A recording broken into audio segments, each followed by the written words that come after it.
কোৱেশ্যনটো চাওক maths ৰিজনিঙৰ question এইবোৰ বিলুপ্ত সংখ্যাটো নিৰ্ণয় কৰিব দিছে 108 অনুপাত 27 সমানুপাত 776 অনুপাত কিমান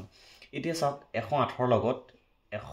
লগত 27 আছে ইয়াৰ মাজত যিটো ৰিলেশ্যন আছে 108 ৰ লগত 27 ৰ ৰিলেশ্যনটো কি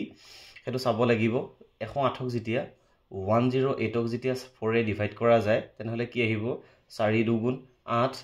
আৰু বাকি থাকিব 2 আৰু 8 28 4 7 গুণ 28 নিশ্চয় বুজি পাইছে মানে কি 108ক 4 এ ডিভাইড কৰি পেলে কোনটো পাইছে 27 টো পাইছে 108ক কিহেৰে ডিভাইড কৰিছে 4 এ ডিভাইড কৰি কি পাইছে 27 পাইছে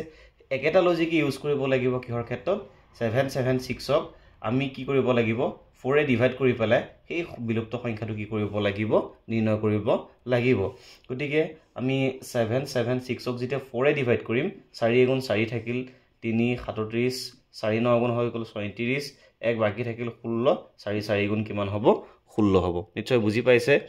গতিকে আমাৰ যেটো বিলুপ্ত সংখ্যা হ'ব হেতু হ'ব 194 নিশ্চয় বুজি পাইছে কেনেকে মানে 108ক 4 এ ডিভাইড কৰি 27 পাইছে 108ক 4 এ ডিভাইড কৰি 27 ওলাইছে ঠিক তেনেকে 776ক যেটা 4 এ ডিভাইড কৰিম তেতিয়া কিমান ওলাব 194 গতিকে আমাৰ এই অপচনটো কি হ'ব কাৰেক্ট হ'ব